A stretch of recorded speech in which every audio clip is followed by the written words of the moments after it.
Prepare yourself for Earthling Entertainment with your hosts, Joe and Ryan. Hello, and welcome to another episode of Earthling Entertainment with your hosts, Joe and Ryan. I'm Joe. I'm Ryan. Yes, and this is our show. Here at Earthling Entertainment, we do a little bit of the spooky, a little bit of the creepy, a little bit of the haunted, a little bit of the aliens. Then the other half of the show is dedicated to everything entertainment, whether it be movies, music, video games, what have you.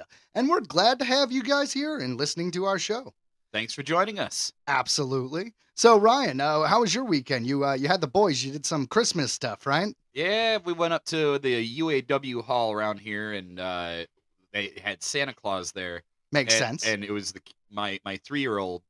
He looks up and he sees Santa, and he's just like, oh my gosh! So he's like playing like the hide behind the chair game, looking at him. Because he's a famous person to a 3-year-old, man. That's like seeing Jagger. Right. Well, yeah. Totally. Yeah, that'd be like me seeing. I don't know Osbourne. why. Yeah, I don't know why I picked Jagger. Like, honestly, that is not of my generation. I was gonna say, yeah, I'm not a Jagger guy, but hold on. Who would my person be? Okay, who would I be excited to see?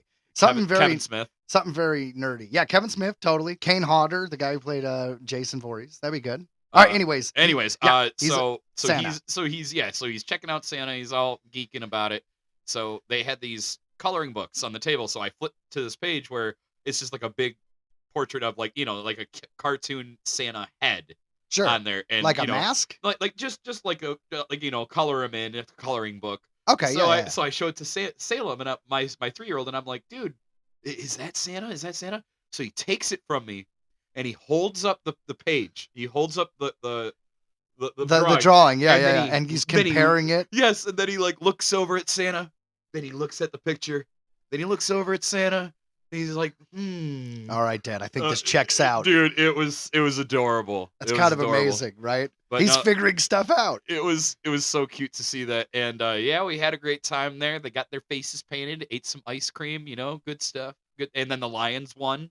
That was excellent. Excellent. Yeah. I'm not a sports guy at all, but for everybody who's a Lions fan, congratulations on the fact that we're winning. Like doing better than we have since like what, the 60s, the 50s. It's crazy. It's crazy. You know what? I think it's funny because sports is the only reason why my stepfather and a lot of people I know keep cable, because most of the things they watch are all on streaming sites. So like, cut the cord, no longer have cable. But nope, it's because football. Yeah, kind of. Like you got to watch it on TV, man. Because I think there's an ESPN streaming site. I'm sure there's a sports streaming site, but it's ludicrously expensive for something that you could just get for free when you already have cable, which is, the position that they're in. So I figure when sports finally make the transition to like going to a certain streaming site and that's the only place you can get it, then cable will finally die. I want to say EA is talking about doing its own streaming service soon. The video game company? But EA Sports is EA Games. It's originally a sports company. But it's still video games, right? Right, but it was a sports company first, and they bought the whatever company they bought out and called it EA Games. My God. Okay, fair enough. I don't really like EA games, man. They always games. They always have too many microtransactions and such. That's the joke about it. And I guess that was always, I think, because it was like the nerds versus the jocks. Of course, all the nerds were like, why is this football company buying games and now they're fucking it all up? Well, they kind of did. With the exception of Jedi Survivor and Jedi Fallen Order, they haven't really done too many. I haven't played Survivor yet. Fair enough. It's the exact same thing. It's the sequel. It's good. If you like the first one, you're going to love it. Right. Like Prince of Persia meets like Assassin's Creed style fighting. Like dodge, parry. Yeah. It's a normal video game. Yeah. All right, guys. So today we're going to start out our spooky stuff with a creepy story about Skeleton Lake. We'll talk more about that. And then Ryan has a new segment that's going to just pop up periodically, which is Ryan's disclosure discussion. Yes. And that's going to focus on alien disclosure in the news, things that are officially on record. Let it be, whether you think it's the truth or not, it's up to you. We'll discuss our feelings, but the whole point is these are things that have been reported on the record. The era of disclosure is here, and let's all bask in its wonderful glory. And there's so much to cover, so yeah, I'm just going to do one thing at a time. All right, then we have Now They're Dead, which Yep. is where we say goodbye to our celebrity or entertainment people who are past and no longer with us. And then we have headlines, which we usually cover 4 headlines, just something fun in the news that we think is really great in the entertainment industry. Keep in mind, we're not covering world events here. We're not covering controversy. We're not doing any of that. Okay, you people, this is our place to enjoy fun, spooky, nerd.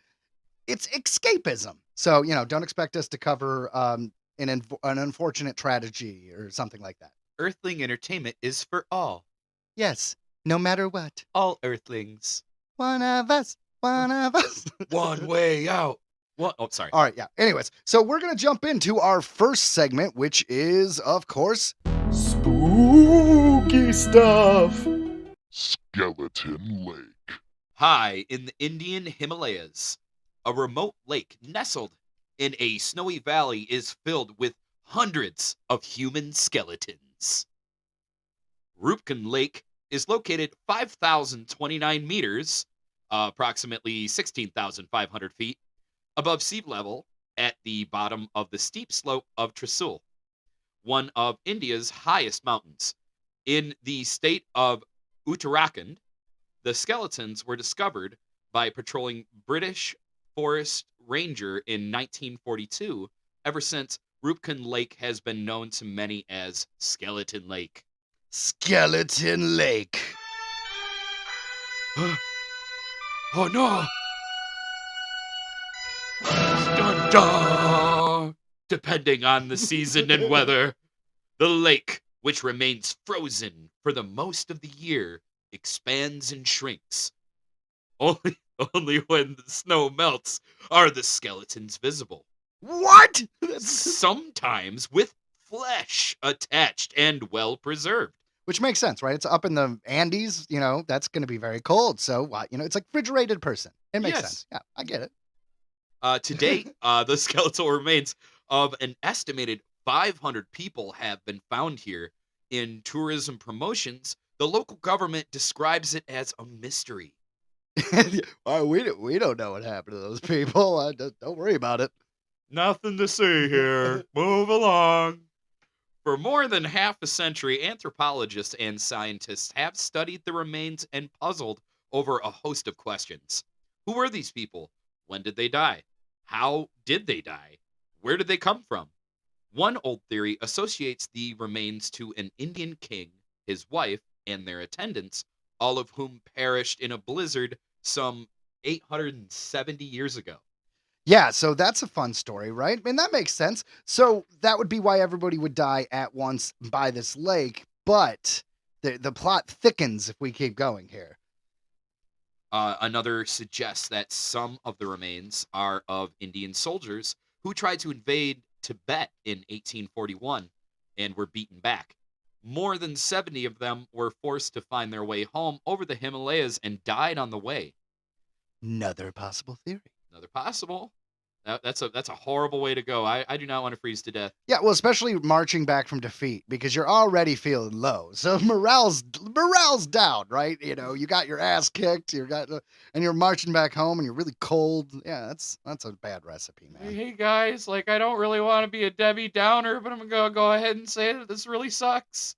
There's a similar story that the skeletons are of a Japanese invasion force. During World War II, Great Britain was still in control of India. This is why some theorize that the Japanese were attacking India as a way to strike against Great Britain. Unfortunately, this theory has little to support it due to the fact that the skeletons in question don't appear to have early 20th century clothing or weapons. Although, to be fair, all of the items found among the skeletons point to different eras across human history, so no help there. Yeah, so I mean that kind of throws out a few things. So the Indian queen and king and their people, that would all be similar artifacts, right? Same with the invasion force that went and attacked Tibet. So I mean, if it's all different kinds of things, that can't be one big event. It's got to be. What if it happened multiple times, over and over? That's one spot where there are these aliens who just were okay, we're gonna leave them all alone. But if they cross this spot right here, bam, Yeah, yeah. Like we claim this sacred lake, and you got it's like the Garden of Eden with the forbidden fruit. Like you could eat whatever fruit you want, but don't eat off this one tree. It's like you guys are not allowed to piss in this lake. This lake is our holy alien lake, and you know what? Don't pee in the lake. I'm gonna pee in the lake. Don't do it. Don't do it. I'm gonna do it. You're not gonna like it if you go pee in that lake. I'm gonna pee in the lake. So obviously, That's about how that conversation went. yeah, I'm just saying. I think I at the was end there. at the end of the day, that is a creepy. I'm sorry, I lost track of what we were saying. Go on to the next article. That was ridiculous. If you gotta go, don't be a fake and don't go piss into this lake. All right. Yet another story claims that this could have been a cemetery where victims of an epidemic were buried. The bodies were essentially quarantined in the lake to stop the spread of disease.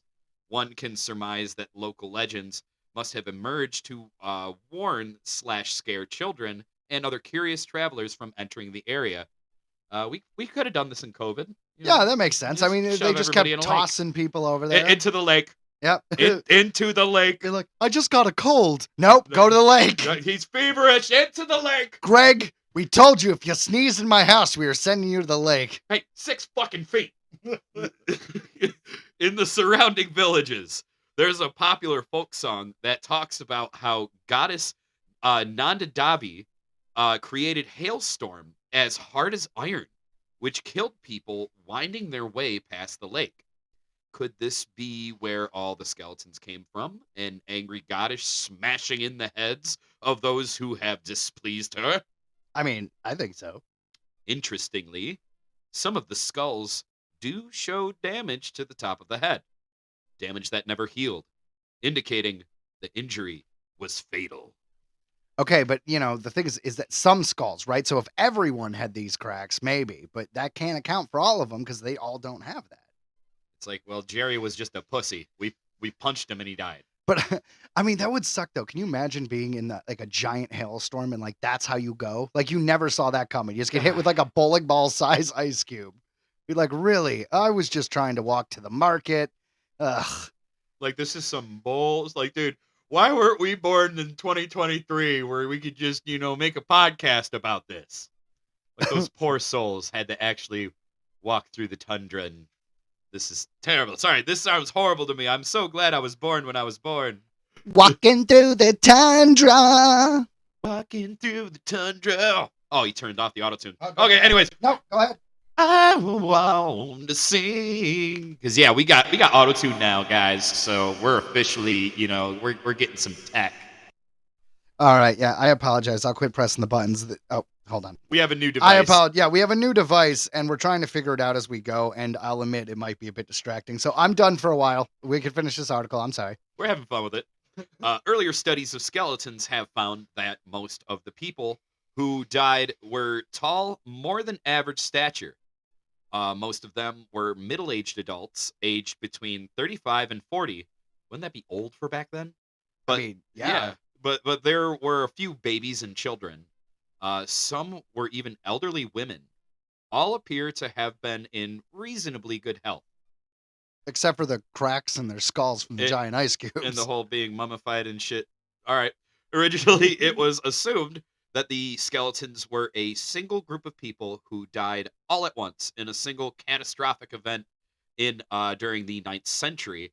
Although the latest 5-year-long study involving 28 co-authors from 16 institutions based in India, US, and Germany found all these assumptions may not be true. In 2019, scientists genetically analyzed and carbon dated the remains of 38 bodies found at the lake. Some of them date back to 1,200 years. Amazingly, the dead were both genetically diverse and their deaths were separate in time by as much as 1,000 years. Yeah, right? So, I was thinking that maybe this is just like the exit for a portal or something like that. I know it sounds weird, but it's happened before. In the show Lost, there is the exit in the Siberian desert. And if you leave the island, no matter what, you end up in that Siberian island. And you end up in Siberia desert. So That's one example, but there's other examples. Poltergeist does it too. Randomly the exit was in the ceiling, I believe. There's a bunch of different things, but I'm just saying if people got from all over the world and all over time fall into traps or portals or just energy waves, maybe it's the Bermuda Triangle, maybe it could be I'm just saying, maybe this is the exit. It sounds silly, and it totally is, but that would explain why they just all appear in this one area. It's just God with a magnifying glass. Like, just this spot. Well, you know what? We could go a little bit more. We could do what you want. We could do aliens, and maybe after people get abducted, every once in a while they get taken, and they're gone too long, right? So they're like, fuck, we can't put them back. I'll just drop them off at the lake. They're just like, shit, we kept this one for 100 years. We can't just drop them off. And then that would certainly deter anybody from wanting to go near it. It's like a real life, what is it, the dead marshes from Lord of the Rings?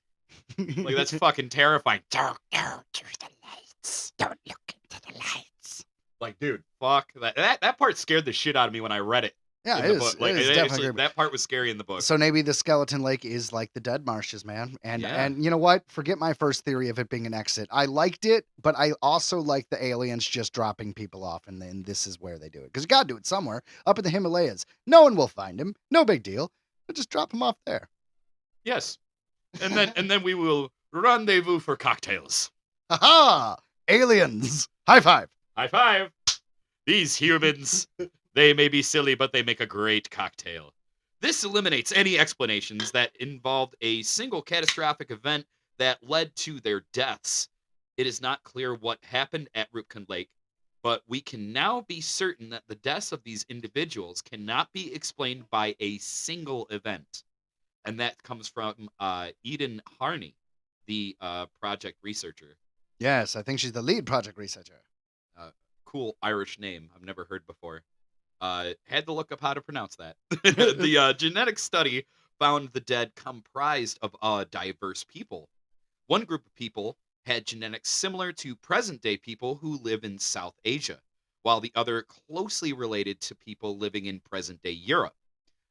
Particularly those living in the Greek island of Crete.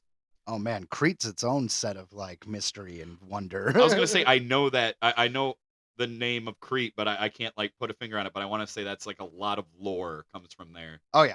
Greek mythology has a lot of stuff, and then I could be wrong. I know it's about the bull in the maze. I think that was on Crete. Sounds about right. The Centaur. Yeah. Yeah, I think that was on Crete. Okay. Anyways, continue. Yeah, that's for another episode. Also, the people who came from South Asia do not appear to come from the same population. They're on the other side of town. We don't like them. Some of them have ancestry that would be more common in groups from the north of the subcontinent, while others have ancestry that would be more common from more southern groups, says Miss Harney. So basically, they are from all over the place and all over the world. So this, once again, supports the aliens fucking up, taking too long, and having to drop off the people to hide the evidence because it's going to mess up their, count, their quota, and they don't want to get in trouble by their alien bosses. So they're like, hide the evidence. Totally makes sense. It's like when a box falls off a shipment, that Amazon package. We don't know what happened to that one. Like, hey, it fell off the back of a truck. Hey. But what, Mr. Johnson? Yeah, we put him back. We put him back. Don't be asking questions. He's back. You see him here? He's not here. He's got to be back then. What murder? So did these diverse group of people travel to the lake in smaller batches over a period of a few hundred years? Did some of them die during a single event? The lake is not located on a trade route. Genetic studies have found no evidence of the presence of any ancient bacterial pathogen that could provide disease as an explanation for the cause of deaths. Okay, right on. So no disease. Shit. I mean, you do see degradation in the body and the bones and stuff like that. So they would be able to tell. That's really interesting.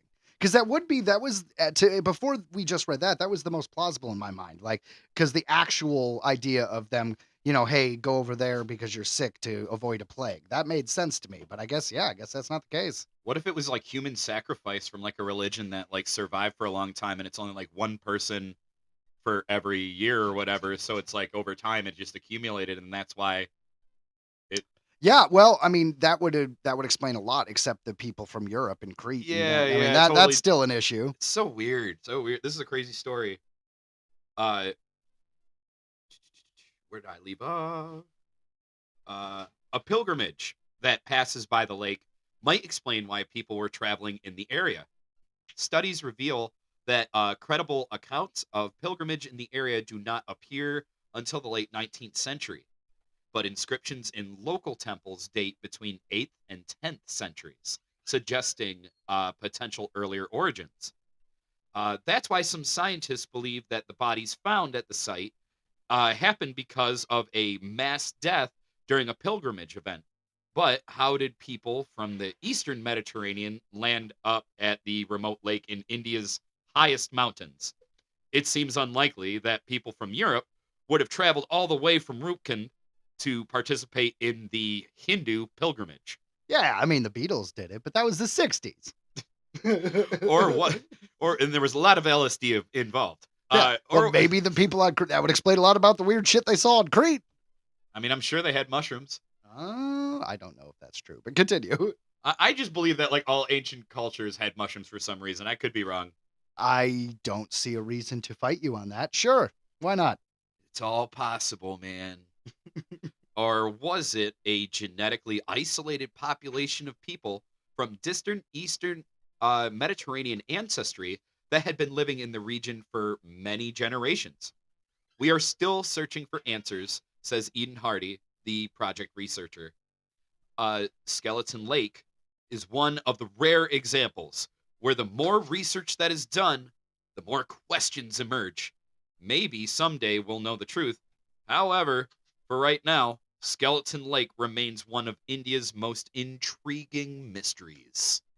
That's right. Well, I don't know what to say, man. That is a creepy thing. And it says the tourism board. So can you visit this lake? Like can you actually go there and see it? We should look that up. Cuz earlier in the article they're like tourism, they're like, yeah, they call it a mystery. Do you think you'd helicopter? Do you think you march up there? I don't know. Do you want to see it? I'm not that kind of person where I'm gonna be going up on mountains and stuff. Oh, So, okay. See, especially in that's India. where you draw the line. You're Yeah. not like, I don't want to see a bunch of desecrated bodies. You're like, I don't want to walk up the damn hill. Yes. Yeah, you're right. So yeah, if there was like a chopper involved, I'd go. All right. That's Yeah. still cool. Yeah, I would, because that would be crazy to see. Oh man. Well, guys, that was it for this week's spooky stuff. And get ready for the next part. Ryan's Disclosure Discussion. UFO hearing key takeaways.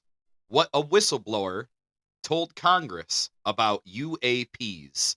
This comes to us from CBS News. A formerly military intelligence officer turned whistleblower told House lawmakers that Congress is being kept in the dark from unidentified anomalous phenomena known as UAPs or UFOs, alleging at a hearing that executive branch agencies have withheld information about the mysterious objects for years.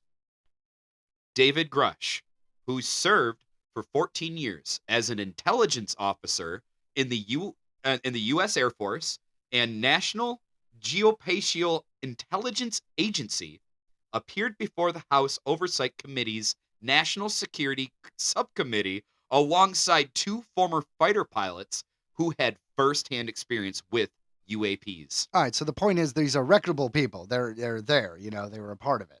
So it's not just like some guy named Jim Bob from a trailer. No, and that's, I mean, I'll get to it at the end, but yeah, it's like we get a lot of good, credible stories. All right. You know what I mean? Yeah. All right. Well, right. I don't mean to interrupt. Continue. No, sir. not at all. Not at all. Grush served as a representative on two Pentagon task forces investigating UAPs until earlier this year. He told lawmakers that he was informed of a multi-decade UAP crash retrieval and reverse engineering program during the course of his work examining classified programs. He said he was denied access to those programs when he requested it and accused the military of misappropriating funds to shield these operations from congressional oversight. I mean, this is the same old story. We've heard this forever, that, there's a secret budget, a secret program to to basically figure out alien technology. Yeah, reverse engineer it. That's where we got Velcro. Right. I'm just saying. I like it. He later said he had interviewed officials who had direct knowledge of aircraft with non-human origins, and that so-called biologics were recovered from the craft. Bodies.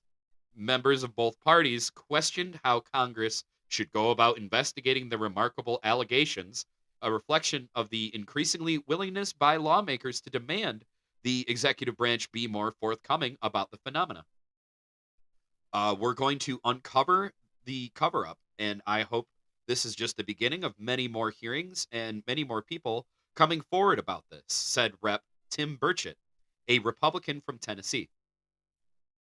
Cool. The UAP issue has gained widespread attention from Congress and the public in recent years, with the release of several video recordings of the encounters, which typically show seemingly nondescript objects moving through the air at very high speeds with no apparent method of propulsion. Yeah, like the Tic Tac.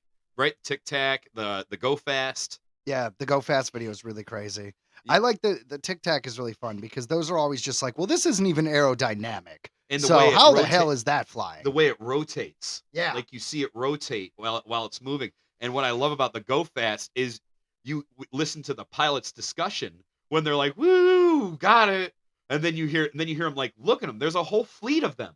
Yeah, and that's what they said is we couldn't see is there was a ton of these. That's crazy. I want to know. I mean, you just imagine seeing it through those guys' eyes, because I want to believe them, man. So that's insane.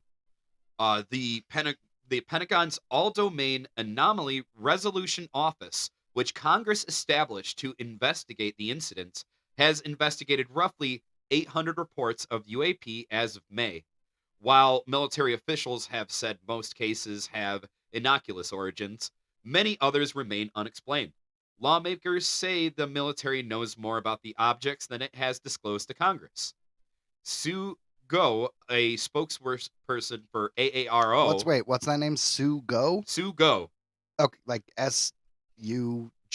So SUE. Okay, Sue. And then her last name is GOUGH. Okay, for some reason in my head it was like one word, so it's like Zugo. Zuko. Because I know Zuko from the Avatar show. I'm just saying. Oh, there you go, Zuko. Okay, excuse me.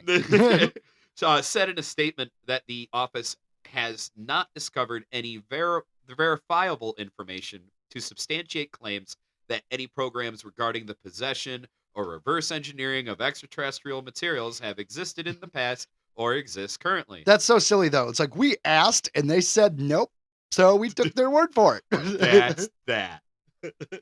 Matt Damon. We went over and we're like, hey guys, do you have UFOs in your bunker? And they wouldn't let us in, but they assured us there was no UFOs. Now, no lying. You telling the truth? They pinky swore, so we trust them. They pinky swore. Yeah. Okay, well, I believe it now. I guess we could stop talking about this. Well, it's about damn time. She also said the department is committed to timely and thorough reporting to Congress. Yeah, sure. What the witnesses said at the UAP UFO hearing. In addition to Grutch, the panel heard a testimony from Ryan Graves, a former Navy pilot who has spoken about encountering UAPs on training missions, and I know this guy, Commander David Fravor, who spotted a large object and captured its now famous Tic Tac video. Yeah, I love the Tic Tac. During a flight off the coast of California in 2004. So, wow, that was a while ago. It took a while for that to get out. I mean, they didn't even admit Roswell was a real place. I mean, Area 51 until 40, 50 years later. We're all going to Naruto run into Area 51. They can't stop us all. That was a funny I will moment. never forget that. That was a funny moment in time, wasn't it? Dude, it was amazing. I love when I saw the video of dudes on the military base having to in a training class showing what a Naruto run meant and like that. And don't shoot them. And it's literally him taking a picture of it, and he put the caption is, "See what y'all memes did." All three witnesses said current reporting systems are inadequate to investigate UAP encounters, and said a stigma still exists for pilots and officials who press for more transparency about their experience. Yeah, you don't want to be the guy who's like, no, really, I saw an alien. Right. Yeah. They tend to not work for very long. We're a lot further now. Like, thanks to these guys sticking their neck out, which they really are. Yeah, no, I know they are. It's still just a bunch of talk until it's better than it's ever been. I'm waiting for it. I don't know, man. I'm frustrated with how long it's taking for people to be like, yeah, aliens are real. And I don't even care if it's like, give us the real answer, even if it's hard to understand, even if it's like, no, it's not interplanetary, it's another dimension or something, or it's us from the future. We just want to know. Yeah, I also like the Hollow Earth idea. Like, no, it's beings from the ground, inside Hollow Earth. Mole people. Yes. Mole people. Tastes like moles, act like people. Mole people. By the way, if you want to hear see an amazing story about mole people, check out Bunkmates. It was my thesis project. It was good. It's on YouTube. It's very easily found. Bunkmates, black and white, kind of like Twilight Zone. There's mole people. Doesn't cost a thing, and you'll enjoy it, I promise. Graves was an F-18 pilot stationed in Virginia Beach in 2014 when his squadron first began detecting unknown objects. He described them as dark gray or black cubes inside of a clear sphere. Wait, black cubes? It's the fucking Borg. The what? The Borg. What's a Borg? The Borg are from Star Trek, The Next Generation, and Voyager, shit. and all that stuff. They're the ones that assimilate people. Think of them as space robot zombies. Well, damn. Yeah, creepy. Well, then that's not good. Yeah. Just don't, Borg. Dude, no. Don't do it. Where the apex or tips of the cubes were touching the inside of that sphere. He said a fellow pilot told him about one incident about 10 miles off the coast in which an object between 5 and 15 feet in diameter flew between two F-18s and came within 50 feet of the aircraft. He said there was no acknowledgement of the incident or way to report the encounter at that time. Can you imagine, though? You just get off your plane and you're just like, did you guys see that? They're like, no, what are you talking about? See what? There's nothing there. You're crazy. They're like, oh, okay, good. They're going to gaslight me. I better just, you're right. There wasn't anything there. Okay, great. Yeah. What's for lunch? It'd be a real shame, if you were to say that, because some things might disappear. You know what I'm saying? Hey, people get into accidents all the time. We're going to start with your dog. Yeah. What's his name? Because that's just a gut punch, man. And be like, if you lose Sparky, oof, I don't know if I can go on. You ever seen John Wick? UAP encounters, he said, were not rare or isolated. If everyone could see the sensor and video data I witnessed, our national conversation would change, Graves says. I mean, I believe that, right? If we could see all the evidence, we probably would have a stronger opinion on it. And I've heard that the Go Fast and the other one was totally dumbed down. Yeah, like edited. Sure. I heard it was totally fuzzed down. That people who have actually seen it were like, it was clear as day in the video they saw. Like, you could see details of the craft. So we're still, even in disclosure, we're still getting the shaft. Yeah, that's not surprising though. I urge us to put aside stigma and address the security and safety issue this topic represents. If UAP are foreign drones, it is an urgent national security problem. Yeah, that's a good point, right? Like, hey, dude, even if it's not aliens, there's shit in the sky. We should be worried about that. We can't explain, and these are our dudes in the sky. Yeah, they don't understand it. Yeah, and we freaked out because there's a balloon that flew over the country. So yeah. that was ridiculous. If it is something else, it is an issue for science. In either case, unidentified objects are a concern for flight safety. The American people deserve to know what is happening in our skies. It is long overdue. Grush served as the National Reconnaissance Office representative to the AARO and its predecessor task force. While he said he couldn't answer many questions about what he knew about classified programs in Wednesday's open hearing. Wednesday being, this was back, I believe, in July. He said he was hopeful that my actions will ultimately lead to a positive outcome of increased transparency. Fravor recounted his Commander David Fravor, the Tic Tac video. Fravor recounted his 2004 encounter with an object off the California coast. He told the subcommittee that he and another pilot spotted the smooth, seamless, oval-shaped object hovering over the water before it rapidly climbed about 12,000 feet in the air. It then accelerated and disappeared. It was detected roughly 60 miles away, less than a minute later. Fravor returned to an aircraft carrier and mentioned the object to other pilots who were getting ready to take off, and they managed to get it on video. I think what we experienced was, like I said, well beyond the material science and the capabilities that we had at the time, that we have currently, or that we're going to have in the next 10 or 20 years. Yeah, he's really laying it on thick. He's like, no, guys, for real, fucking aliens. I saw him talking on a podcast actually one time, and he was like, I just wish I could fly one.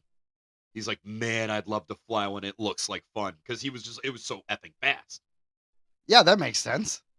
Like, he's a pilot. Yeah. So he was like, bro, I want to fly one. But, like, can you imagine the maneuverability? Because they say that a lot of times these things make turns or sudden stops or go into the water. Anti-gravity. It would liquefy a human being with all the technology we know. Yeah. So they would have to have, inertial dampers in order to keep themselves from basically smashing into goo. Maverick could only do just over 10 Gs. And that was a movie. Can you imagine what really Tom Cruise can do? Tom If it wasn't for these movies keeping him down, what the actual man could do? My God.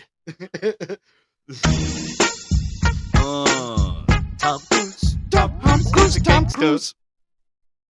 Wednesday's hearing took place amid a growing willingness by lawmakers to demand the military and intelligence agencies release more about what they know regarding the mysterious incidents. With many members of Congress citing the potential national security threat posed by unknown objects in or near U.S. airspace. A bipartisan group of senators led by Majority Leader Chuck Schumer introduced an amendment to the annual defense spending bill currently making its way through Congress. The measure modeled off legislation aimed at revealing government records about the assassination of President John F. Kennedy. Wow, so we're going back here, man.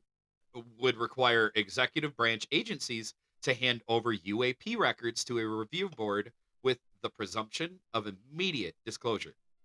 Agencies would have to justify requests to keep records classified. A different House panel heard testimony from Pentagon officials at the first open hearing about the issue more than 50 years last summer. At Wednesday's hearing, lawmakers of both parties expressed anger about their inability to get information about UAPs from the military and intelligence agencies, describing a system of overclassification that shields reports of incidents from public view. We should have disclosure today. We should have disclosure tomorrow. The time has come, said Democratic Rep. Jared Moskowitz of Florida. Hold on. What's that name? Moskowitz, not Mouskowitz. No, Moskowitz. it's Mouskowitz. This is what happened to Fievel? Wiley burp. Oh my God. So Fievel turned into, who is this, a senator? Yes. It's Mouskowitz. This is like the second week in a row, I think, that we've referenced Fievel. Listen, I don't know. It's an American tale, Ryan. It's an American fucking tale. America. One last thing here. Several of us are going to look forward to getting some answers in a more confidential setting. I assume some legislation will come out of this, said GOP Rep. Glenn Grothman, the subcommittee's chairman. So what I have to say about this is, once again, all hearsay. All of it. And don't get me wrong, I believe Commander David Fravor always have, and the other pilot as well. I believe him as well, and stuff like that. To me, that doesn't count as hearsay. They were eyewitness. I consider that an eyewitness. Well, then what do you mean is hearsay? Everything that David Grush brought, anytime anybody asked him any questions, he was still tiptoeing on eggshells, and it just bums me out. Like everything, he was like, I would be happy to mention that off record, but I cannot talk about it right now. He Well, to be always fair, said he's that, covering his ass, man. Could you imagine, Yeah. like the government would just kill you? and I'm sure he was warned. I'm sure he was probably given a list of if you He probably met with lawyers and all this other stuff. I mean, everything he was gonna say was probably submitted, right? Like they had to like go through and put the red lines through shit and be like, if you mention this, you're fucked. yeah. So I get it. If you were expecting this guy to do the whole truth and like everything, then yeah, I could see it being disappointed. But like you said, this is the first time in history we're getting any acknowledgement of the phenomenon at all, where it's people are talking about it, and it's not just like crazy Jim Bob from his trailer, like I mentioned earlier. You know what I mean? Don't get me wrong. I am, I'm super stoked. I encourage this man. And in a side note, I know this came out afterwards. A lot of things came out about his mental health because he did have pretty bad PTSD. But I really don't hold I don't that. think we I can't really don't hold stigmatize that. Yeah, PTSD. I know, and I'm not. But I'm just saying, it's been brought to the table of those things, and his people now are like heavily like coming back, being like, "That's fucked up that you're saying that." And That is, but it makes sense though, right? it's- Because how do you deal with someone who's telling something you don't want them to do? You discredit them. and that's always the way of the government is they dig into your past, they find something, and they demonize you in some way. And I get that, and I believe that is what they're doing exactly. However, it is, That's why I'm never running for governor, dude. I don't want anyone to know I have a weird throw pillow fetish. Oh, well, now I guess I could run for governor now. It's textbook journalism, I guess, is my only point. Yeah, no, You know what I mean? But don't get me wrong. I don't think that discredits him. But I don't know. I still found myself being like, like I got too excited about it because like I said, he really didn't. He said quite a lot of Well, things. you expected more? I expected him to be more be like, I don't know, to not be so tiptoey. But you're right. You know what I mean? I'm sure he was warned. I'm sure he was. It's still. Yeah, dude. I think it'd be wishful thinking to think this guy would come out and say everything. And I don't know. It's just kind of cool that there's even having these hearings because Yes. yeah. My dad, who he actually was a MUFON investigator. He loved all this stuff, and he died before he got to see any of this. So every time some big alien disclosure or news comes out, I'm always thinking, yeah, now we got to actually see an alien in my lifetime because my dad missed it, so I got to see it. And I believe by now every human on Earth has seen the Tic Tac video in the Go Fast. Well, yeah, because I mean, I think Ancient Aliens, I think Unidentified, I think like every freaking show that's on the History Channel or some sci-fi channel has done, a clip of it now. But I'd like to see the really clear one that you were talking about. Me too, and that's another like, I love this topic, but it also kind of ticks me off because I'm so impatient for real disclosure. I'm so impatient to really know what's happening. Well, it'll probably happen in our lifetime if it keeps happening at the rate that it is happening. If disclosure continues at this rate, we will know the truth in our lifetime. Yep, and so I mean, that's what I got to say about this. Thank you, David Grush, for really putting your freaking whole life out there, because that, like you said, that's what happens when you disclose these kind of things. You get put on blast. They're gonna look through everything. Yeah, so like you put your life on blast. Hope you didn't like wearing a dress, buddy. And it's what does he have to gain from this? It wasn't mentioned in the report, but I listened to interviews with him afterwards where he was saying he literally in order to do this disclosure, he had to give up his career, and he was literally like 3 years away from retirement. Well, it seems like you should have just waited for retirement. I agree, but he's saying that's how passionate he is. So that's it. So that goes on. If I'd say do your research, listen to this guy. He seems, a little frantic, but I think anybody who's got this much information to spill is probably going to act a little crazy, a little nervous. He seems a little out there, but which one of us who are into this shit isn't? So, thank you, David Grush. I appreciate it. But like I said, I can't help but still have a shred of skepticism, just a shred. I can't help it because no, I'm totally with you. I'm just and I believe in aliens. I believe in reverse engineering. I believe in all that shit. Do I think this is our golden child of disclosure? I don't know. All right. Well, let's move on to our next segment. Are you ready, Ryan? I'm ready. Hold on. What was that? That is not what. Okay. I want all of you to know that that's labeled as too hard.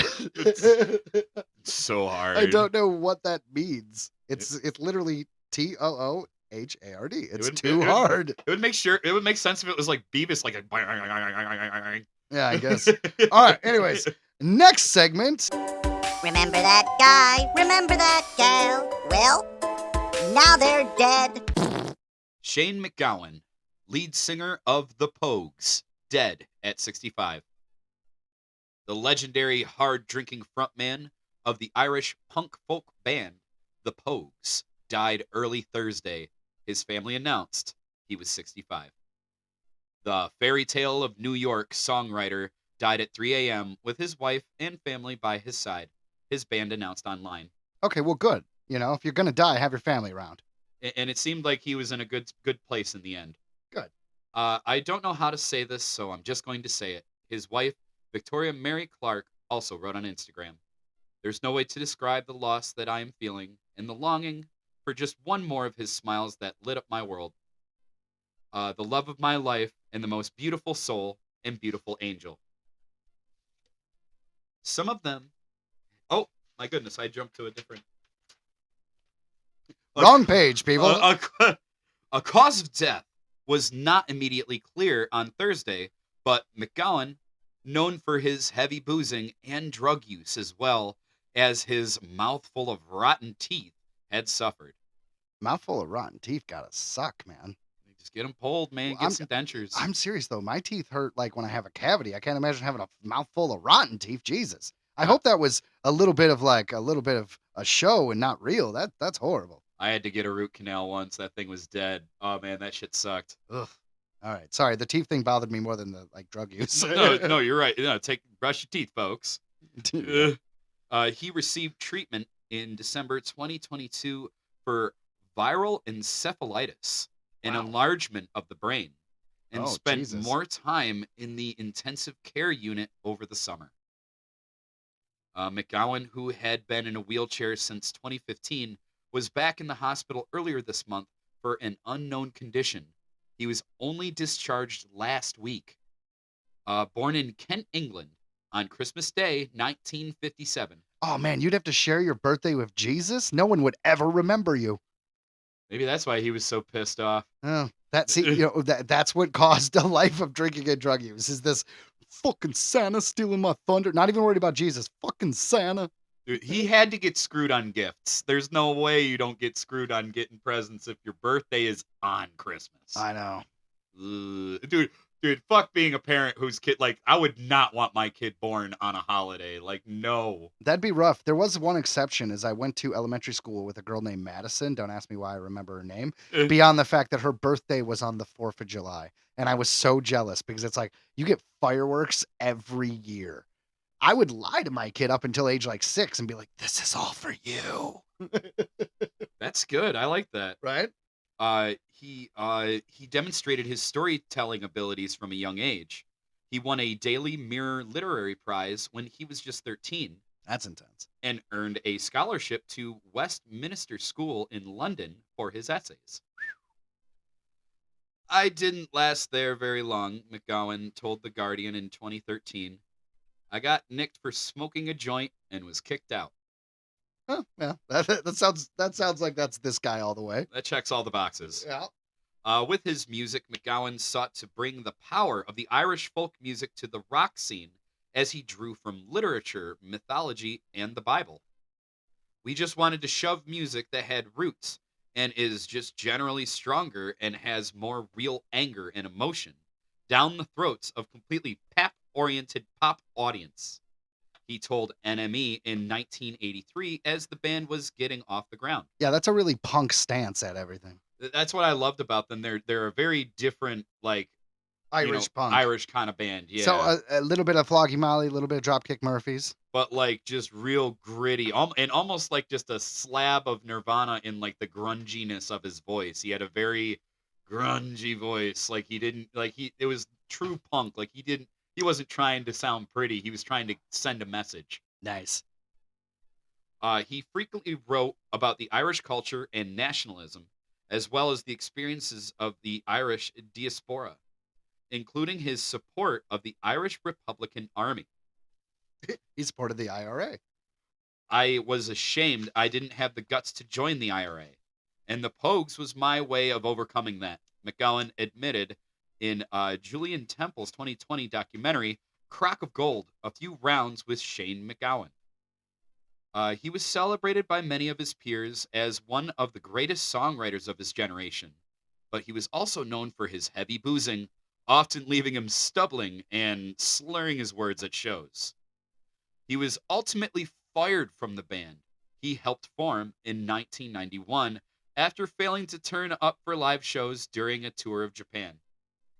By the end of it, I hated every second of it, he told The Telegraph in 1997.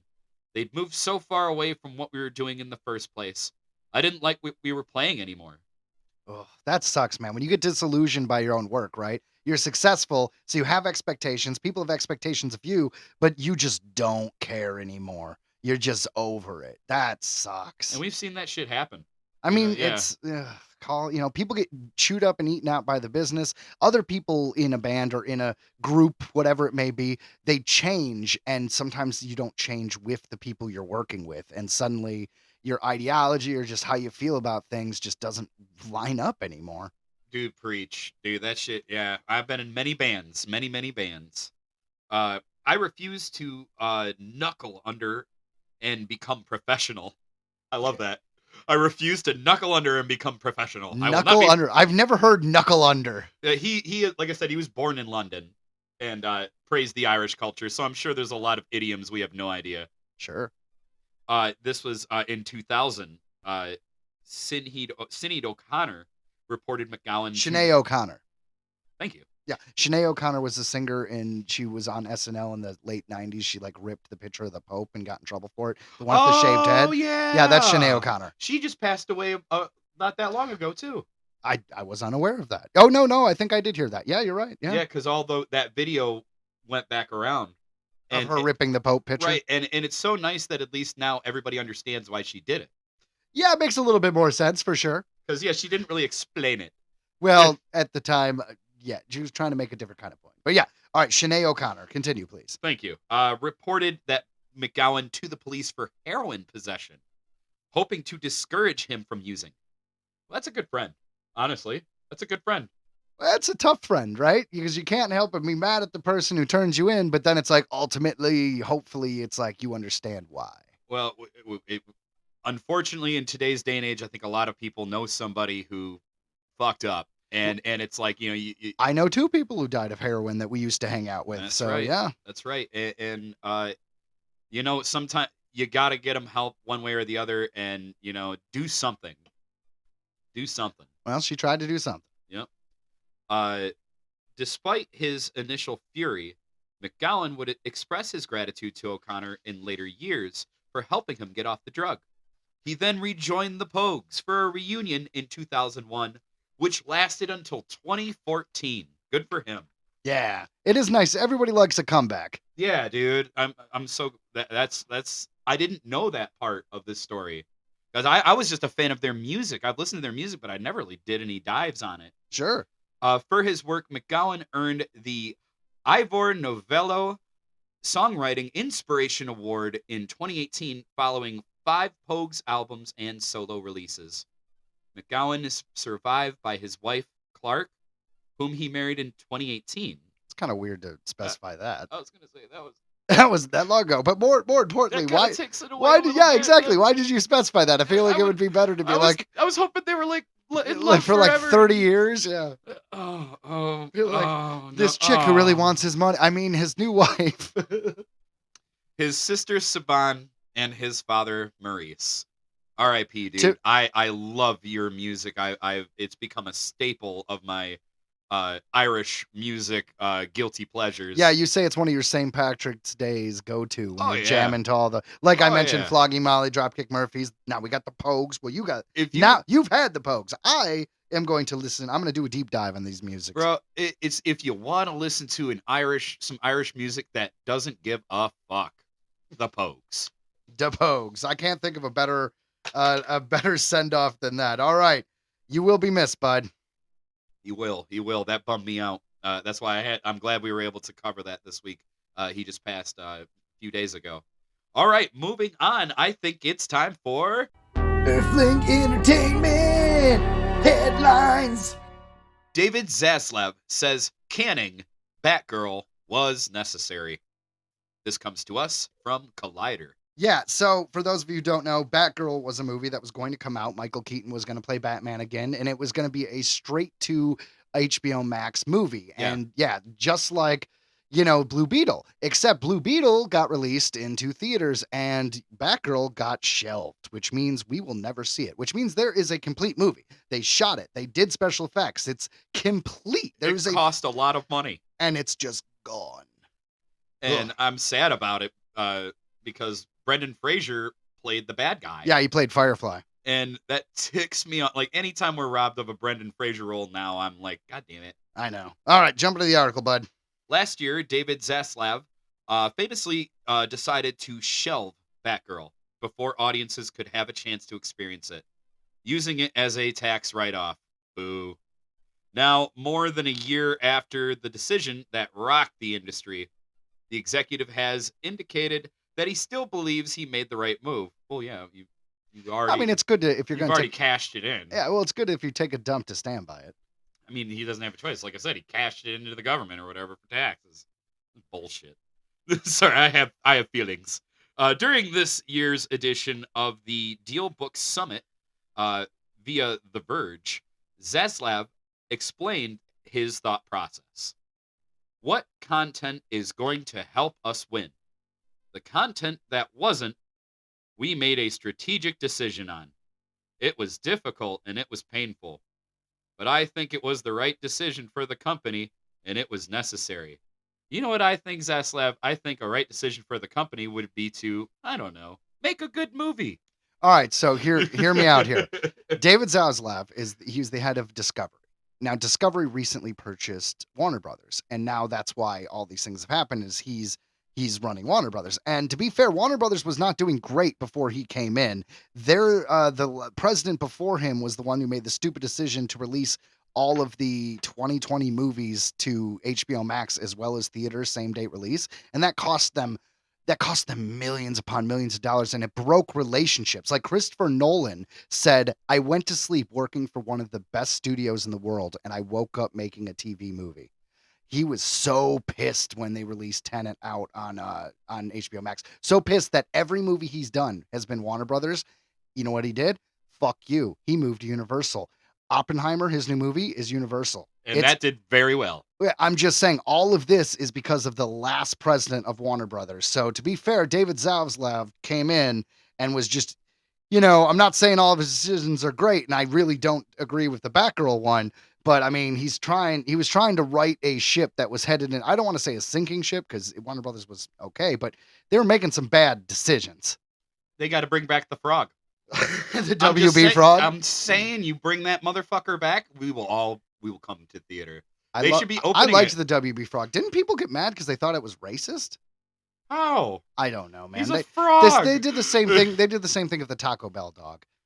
At no point that made sense, at least I guess, sort of, because it was totally a Mexican dog. But it's like, hello, my baby, hello, my darling. I think people were afraid it was making fun of the African American community. I don't even understand. It was like a vaudeville. Yeah, I'm not the one making this argument. I am. All right. I want the WB. They need to bring back the frog. There's a reason you're failing. Anyways, Leslie Grace. It's a WB. Leslie Grace was supposed to star Leslie Grace as the titular hero in the movie made for streaming, introducing a new version of the character popular across media based on the DC Comics.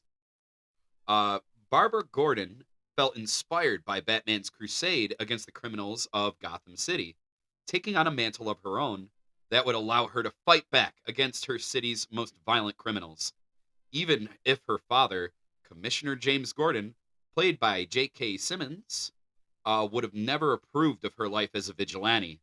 The threat of Firefly, Daddy Brendan Fraser was still out there, and someone had to stop him. I do really love me some Brendan Fraser. Bro, I'm so bummed we I didn't think get he's to in, see him be Firefly. I know, that would have been cool. But, if you want to see Brendan Fraser in a fun superhero thing, watch Doom Patrol. He's really good in that. Oh, I'm going to check that out now. I don't even know.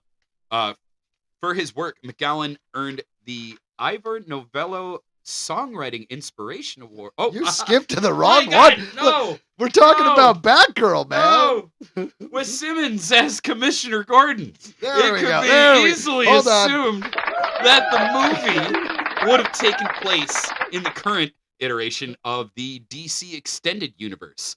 But the fact that Michael Keaton would have appeared as an older version of Batman could mean that the Batgirl was actually tied to the events of this summer's The Flash. Which makes sense because, the Flash makes multiple universes. Towards the end, you get to see a bunch of them. So it would be kind of cool if this had all worked out properly. If one of those universes he was looking on had Batgirl, and then we got the whole movie of Batgirl in that different universe. If that was their plan, which I don't know if it was, that would have been cool. It would have been cool. I'm terrible. I still haven't seen The Flash, but I watch TikTok, so that means I've seen every cool scene. Like everybody video caps like all the best scenes. I don't even need to see like the Spider-Man movie with, spoiler alert, the 3 Spider-Mans in it because I've seen every scene. Yeah, as a filmmaker, this hurts me deeply, and I hate you for it. It's so true. I'm just seeing all these new movies like in frickin' scenes. Anyways. No, you need to see full movies. I know. Yeah, this is. I do watch full movies. I want to commit violence towards you because That's of good. the statements. Good. Your training is almost complete. Strike me down and join your place at my side. Yeah, that's pretty Star good. Wars. Star Wars. Of course. This is all the speculation at this point, given how DC is moving away from this particular cinematic universe. Warner Brothers attempted to do the same thing to Coyote versus Acme. Oh yeah, my sister and my nephew, my nephew's he's like 3, and he's like, oh my God, Coyote versus Acme. He was all about it. And I had to tell my sister that they shelved the movie. I know. I heard about this. Yeah, but this is, apparently they retroactively fixed it. Continue. An animation and live action hybrid, kind of like what, Space Jam? Yeah. Featuring the characters of the Looney Tunes franchise. Following the enormous outrage the decision caused within the industry and in the public eye, the film was allowed to be shopped to another distributor. So basically it will come out, which will is come out. great. My nephew will be happy. Mimi, in my opinion, standing by your piece of crap would have been releasing it, not tax writing it off and then coming back being like, I stand by my decision. Well, of course, you got your money back. Yeah, well, he kind of had to do that. Anyways, I agree with you though. I wish it wasn't shelved because, I'm sorry, they make bad movies all the time. Why is this bad movie going to break are you afraid this bad movie would have destroyed the DC universe? Because let me tell you, every DC movie that's come out over the last 3 years has flopped. And if you don't believe me, go online and Google the numbers. They've all flopped, man. And I think they underestimated. Hold on, let me say, except go for ahead. Joker and the Batman. I mean, let me say the Yeah. DCU stuff. Yeah. But me, like aforementioned, I'm a huge Brendan Fraser fan. I really think that they underestimated the uproar of support he has right now. Like, he's got so much support from his fans that I think this film would have done, everybody would have watched it just to see him. I don't know if that's true, but he definitely would have helped because this would have come out before The Whale, I think. So I don't know if he would have had as much of a renaissance as you're referring to, but whatever. Unfortunately, we will probably never see this movie unless you end up working for Warner Brothers and you get to go and do a shelf or a hard drive and check it out. And But, you're finished watching and you turn around and there he is, like with a baseball bat. Yeah, Like, someone cocks a gun. Now you never leave. like, you will never tell anyone. All right, let's go on to headline number 2. Ryan, take it away. I'm going to take a number 2. Aha! Headline number 2. Netflix spent $55 million plus on a sci-fi show that never finished. Yeah, that sucks. This also comes to us. Hold on, I'm going to hit the button that says ouch. Yeah. Netflix fucked up. They fucked up. Anyways, Why is this labeled ouch? because it's so good it hurts. All right, I'm sorry. Continue with Netflix. Comes from Screen Rant. According to a new report, Netflix spent $55 million on a sci-fi show from filmmaker Carl Rinch, but behind-the-scenes trouble would derail the project. Released in 2013, the critically lambasted 47 Ronin marks Rinch's first big-budget feature film effort in Hollywood after a career in commercials. Okay, so I really liked 47 Ronin. Me too. I know it flopped. Financially, it did not make any money, but it was a lot of fun. It was a fantasy. It was in Japanese. It was in Japanese. It was in Japan. It had the demons and the ghost, and I'm sure, it wasn't great. I'm sure. I don't know. I really liked it. I think the tradition, the actual story of the 47 Ronin, which is a real legend, I don't think is as fantastic as the movie probably made it out to be. But it was kind of like 300 and actually what happened with the Greeks and the Spartans. So I don't know. And I thought Keanu was believable. Keanu. That was good. Which stars Keanu Reeves at the budgeted $175 million was a major bomb. Yeah, it was. Well, you can't. Why can't you just do a movie for like 50 million? Why are you spending almost 200 million for every damn movie now? I wonder how much Keanu was worth at the time. I wonder. Dude, I don't, even if it was 20 million, that's still like way more than you need to spend in that movie. I'll agree with you on that. But like you said, that movie had a lot in it. Like he was perhaps overly ambitious. Perhaps. But this is why we're talking about this filmmaker, is because his next project was a disaster. An absolute dumpster fire, actually. A report from the New York Times now reveals what Rinch's follow-up was after 47 Ronin and just how catastrophically it fell apart.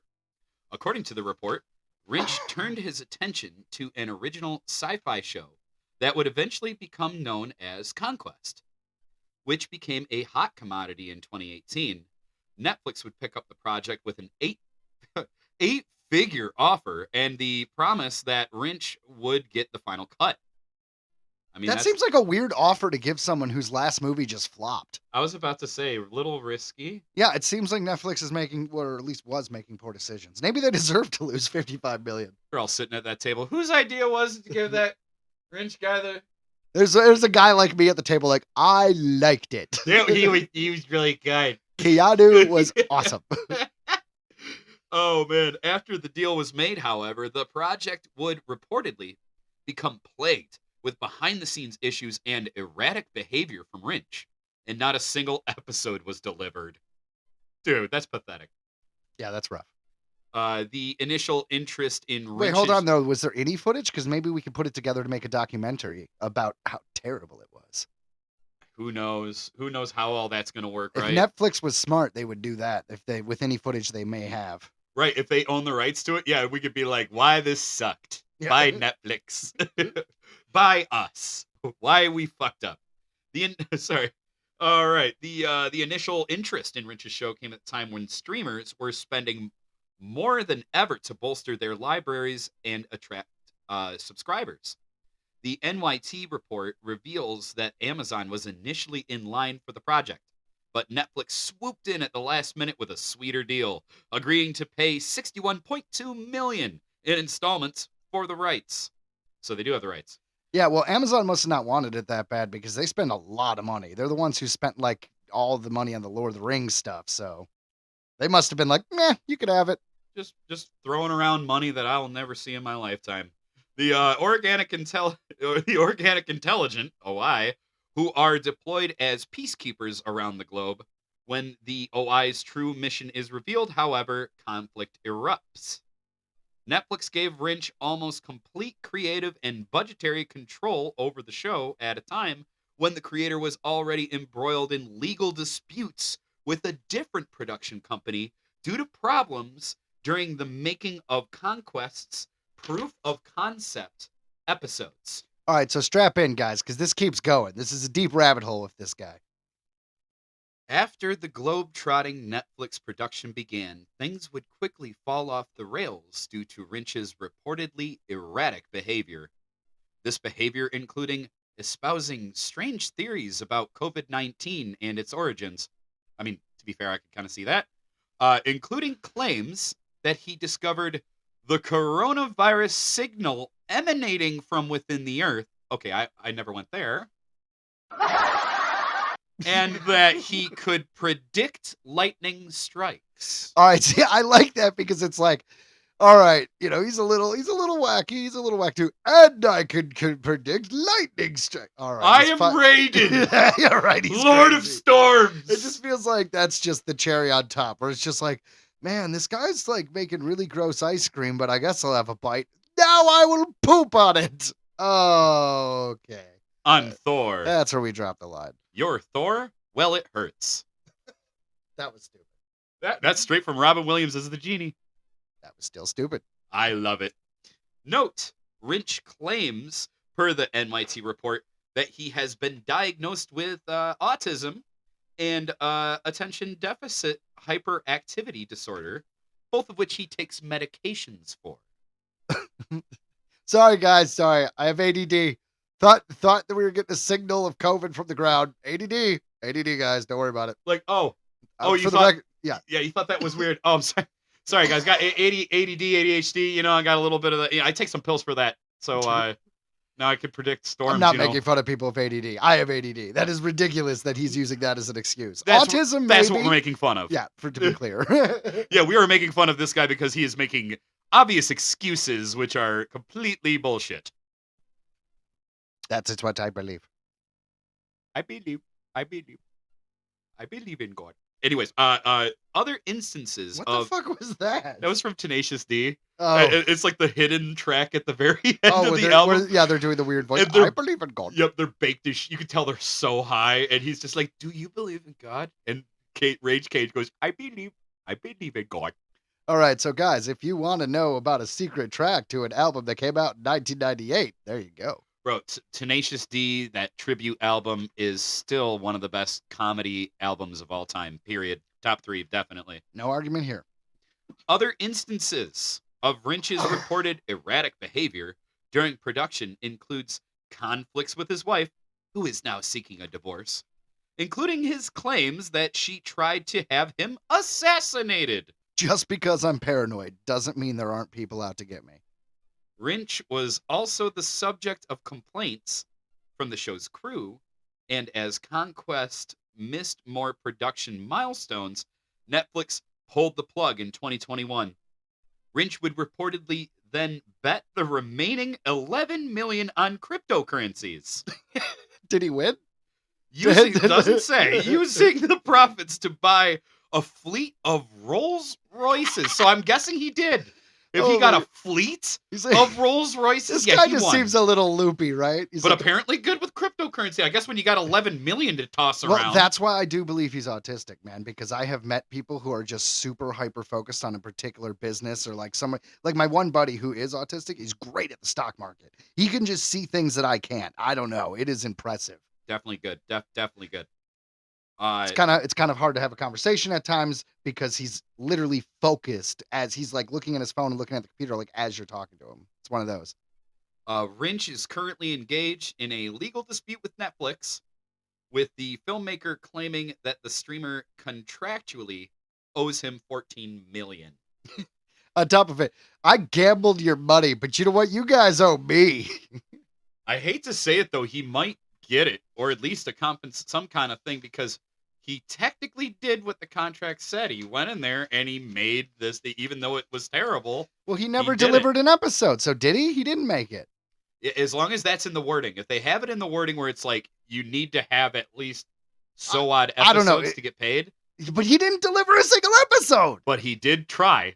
But it just it says in the contract, like, do your best. Like, all right, we gotta have Gary quit writing these damn things. He's a new dad, and he's just really, really overly nice. Like, just like, we're rooting for you, bud. Yeah, If you ever need money, just call. I appreciate you guys understanding. I've been doing my best over here. Name's Ugh. Gary. Gary. Oh my God. Let's move on to headline. No, oh, that guy's a dick. Let's move on to headline number 3. History is made. Detroit opens America's first electric charging road. Yeah, this is one of the few times that we're going to cover a topic that is not spooky or entertainment, but it is historical and it's in our backyard. I was So gonna say, yeah, we're Detroiters here, so we're gonna cover some of that. What up, doe? This comes to us from Click on Detroit. Detroit is now home to the first wireless charging roadway in the nation, located on 14th Street near Michigan Central in Corktown. It looks like your average quarter-mile stretch of road, but it's much more than meets the eye. Below the surface, below the surface are inductive charging coils that can charge electric vehicles. This is where it matters to be in Detroit, to be where the automotive manufacturers are, to be where innovation can actually scale, said Electrion Vice President of Business Development, Stefan Tunger. This is a big moment for Electrion. Electrion is responsible for the technology used on the road. Local 4 took a ride with Tunger in the electric vehicle to test out the wireless charging capabilities. So as this vehicle is driving, it has secondary coil underneath where we call a receiver. And it will allow you to get a charge from the primary coil underneath the ground to the secondary coil, the receiver, into the battery. so you actually do have to get something in your car, right? It's There's not all gonna- electric cars like it's like some kind of what they call a receiver that you have to attach to your car. They're going to have to make a deal with Electrion, probably. You know what I mean? Oh yeah, It'll so be- no wonder they're pushing for it. They're going to make millions. But like, exactly, yeah, all right. But exactly. hypothetically, all Fords in the future that are electric come equipped with this. Yeah, that's a moneymaker. No, this is dope. This is the future. Like I like you and I talked about it the other day. It'll probably be in another 100 years until we really adopt full on, auto driving cars, electric cars. But I'm looking forward to it. It's going to save a lot of lives. I agree. Charging can happen when vehicles are in motion or stationary. Electric vehicles must have a receiver There you go, yeah. to activate the charge. The charging segments will not be in operation without the receiver. Yep, you were right. So All right. I mean, there's a catch to everything. I guess it would be because in my head it was like those wireless phone chargers where you just kind of lay your phone on top and it works. In my head, that's what it was, right? Like the car would just drive and it would just wirelessly charge. But not all phones can use that wireless charger, so they must have a receiver. So all this tracks. Yeah, I get how it. much you want to bet they'll have a fast charging version that's more expensive? Probably. You know what I mean? Yeah. Company officials said wireless roads are safe for all cars, pedestrians, and wildlife. I hope so. We'll see how many electrocuted I was- squirrels we I get. was gonna say we just put it in. Let's see what happens. We got a lot of crazy wildlife here in Detroit. Oh man, what if it lets out this weird electrical buzz and it's kind of like the crazies where everyone in like a 10-mile radius just loses their shit and just start killing each other. They also did that in The Kingsman. I'm just saying, like a fight. New Tattered Tales episode. Achoo. Achoo. It is an amazing step forward. So if you think about it, well, it's just a quarter mile of road. So it's not very far, people. This is just an experiment. Yeah, it's essentially an experiment, right? Because if you're driving, how long is a quarter mile? Like 5 seconds? Would you even register that it was charging at that It's like time? you charge 1%. What we will learn is what's going to allow for expansion of that, and think about the potential of being able to charge through the roads. Michigan Central CEO Josh Surefman said Tunger said he hopes there will be wireless charging roadways for public use in just a few years. Yeah, that makes sense. Like we said, it's the future. It will take a little bit. And if it's not this, it'll be a different form. There'll probably be a rival company that'll come up with something, and it'll be like Tesla and Edison again, except it'll be like this Tungla and then like, Power Street. And they'll come out of their 2 headquarters in the morning and they'll both just drink their coffee and just give each other the evil eye and then go off to business. Yeah, all the people who know how to fix shit are dicking around with electric roads. They're all hanging out in space. All right. So, guys, this has been a very long episode, so we're just going to jump right into our final headline. Ryan? All right. Iron Man's heroic sacrifice in Avengers Endgame will not be undone.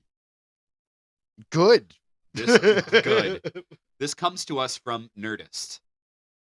There have been many rumors that the original roster of Earth's mightiest heroes will all return in Avengers Secret Wars, And yes, that would presumably include Robert Downey Jr.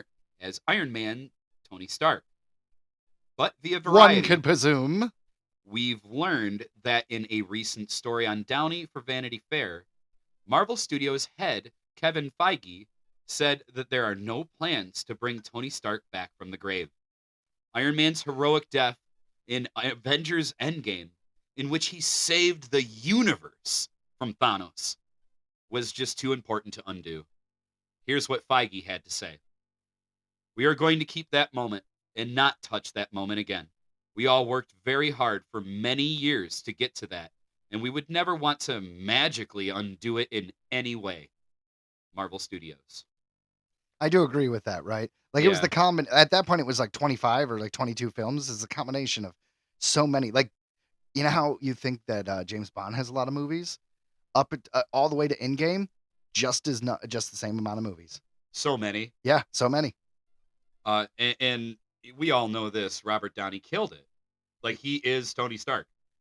It's true. Saved his career. Let's be honest, man, because he had some troubles in the late 90s, early 2000s. And, he slowly got back to, the star he is today. And he earned it. So good for him. He's very inspiring, honestly. Yeah, dude. We all can mess up in life. That does not mean you can't bounce back. It doesn't Thank matter you. how old or young you are, okay? You could always turn it around. You take accountability for what you've done wrong. You are allowed to move on. Yeah. And why beat yourself up forever? It doesn't serve anyone. It doesn't help anything. And it definitely doesn't erase whatever you did that you're dwelling on. That's right. So it seems like the MCU creative powers that will never use magic or nanotech to revive Tony's corpse for a future film. This is a choice which we all, of course, applaud.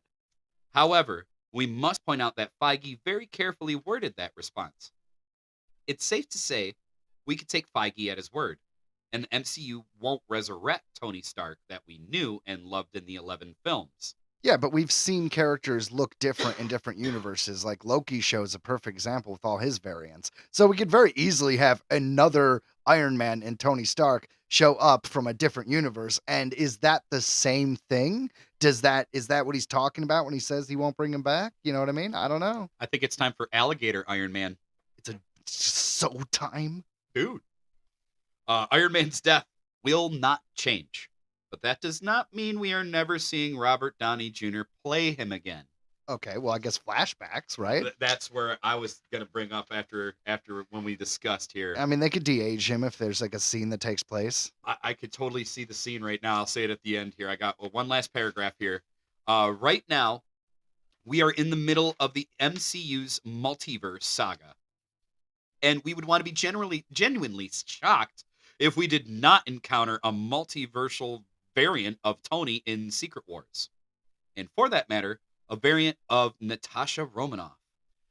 I do find it hard to believe because Scarlett Johansson is very still a young woman and still a young actress. Why they killed her off, and they're just like, I mean, she must not want to come back if that's permanent, because I never understood that. Everyone loved her. She was, and I mean no disrespect when I say this, but she was the cute fucking girl on the team. Why get rid of her? She's a babe. Swing.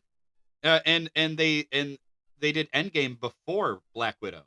Yeah, that was definitely a weird choice, because obviously Black Widow takes place at some point before Endgame. I had to look up the exact timeline. It's a little vague, but there's about 4 movies that it could take place between.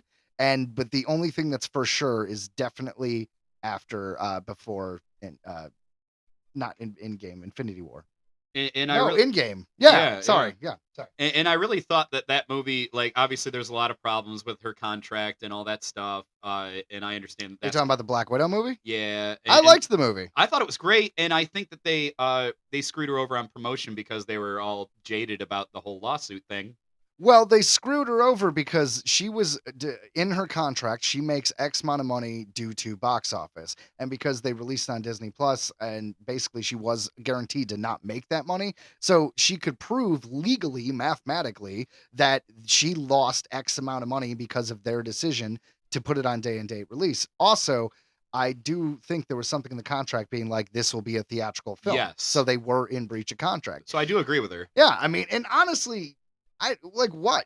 They broke the contract. Like, why? Everyone I remember were getting mad at her. Like, oh, she's just greedy or she just wants more money. Be like, dude, there was an agreement made. Someone broke the agreement. Don't you want people who break agreements to be held responsible? Otherwise, what's the point of any agreement you make in the future? Like, it's not about Scarlett Johansson. It's about holding a big business accountable for an agreement that they made. I think this was another victim of COVID too. They were really using their fear of people not going out That's absolutely right. after COVID as an excuse, as a reason to break contract on her, and it was really shady. And there was a lot of things like this during that time. It was well, it's like what I was talking about with all the movies on HBO getting released day and date release for 2020. That was a whole roster of film, a whole year's worth of Warner Brothers films that just got dumped on TV. Yeah. Here we go. It says here, with Secret Wars likely capping off 20 years of the MCU, it's hard to imagine no Tony Stark involvement in that. Regardless of what Kevin Feige said, don't count out seeing Iron Man again. He just won't exactly be the one you remember, because that guy is staying dead for sure. Yeah, okay, so the article's saying pretty much what I said. We're either going to get some variant of him, or like you suggested, it'll be a flashback. I think, actually, what I was thinking is it would be a time back. I think they would like, because they can travel time now. So I know, but is that not? I mean, I guess it's not undoing the death, but it's kind of exactly. You can go back and visit him. That's but rough. of course know. they wouldn't tell. I have this feeling that this is how I see the scene. They come back and he's like, "Oh, so you're from the future, huh?" Like, because you know how he'd be like a smart ass. He'd call them right out. He would kind of figure it out. He'd be like, "So my guess is you're here for I must not be around." Like, I can see the conversation. Like, oh shit! If you come to and me he'll here, be like, then, yeah, and I can right, see him getting serious and being like, "Don't fucking tell me anything." Yeah, like I don't want to know. I don't know what year you're from. I don't want to know nothing. I could see that. So that's where my brain goes. Is they in desperation try to go back and maybe just have a consultant with him, like maybe not to necessarily warn him about the future, but to just console him on a problem that they're having. That they're like, "Fuck, I wish Tony were here," and they're like, "Well, he could be." Well, it could be. Like, you know what I mean? Like, I mean, there's really no holding you back if you can do that. I agree. All right, guys. You know what? That's our final headline. And this was an extra long show today, so I hope you liked it.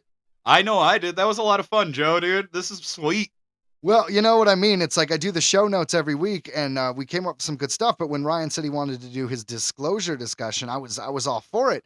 That's why it was such an extra long show. Is like Ryan went all for it. You did good, bud. That was awesome. Yeah. That was a deep dive, to say the least. I appreciate it. I promise to, like I said, I'm sticking it to the facts, and I'm gonna try to cover everything that's unfolded. Next week, I'll probably cover.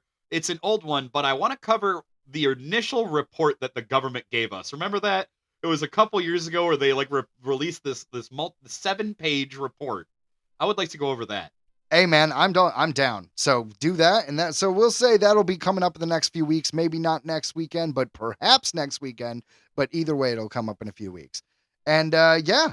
So from us here at Earthling Entertainment, thanks for listening. Thank you. Make sure to check us out every Tuesday afternoon. Our show comes out around no later than 4:00, no earlier than 2:00. Eastern Standard Time. And thank you very much. Watch or listen to Tattertales on anywhere you get your podcasts. That's where our other show. It's an anthology show of spooky stories or creepy or sci-fi or fantasy. It's a lot of fun if you like a Twilight Zone type show. It is, and I get to perform in it sometimes. Make sure you subscribe, download those episodes. Do us a favor, subscribe to Earthling Entertainment, download our episodes on Spotify or Apple Music, whatever it is you do. We really appreciate the support. If you don't got any of those, we're on YouTube. That's true. And also Audible. If you have an Audible subscription, Audible. you can listen to us there. Pretty sweet. This is important though. Download the episodes. Don't ask me why, but that is how we can get help. You know what I mean? That's the supporting the show. That's the way, is download the episodes. It's the only way we can reach all the other Earthlings, man. From all of us from Earthling Entertainment, goodbye. We come in violence, and we bring pieces of candy and cookies and heroin. Well, That's it. Goodbye.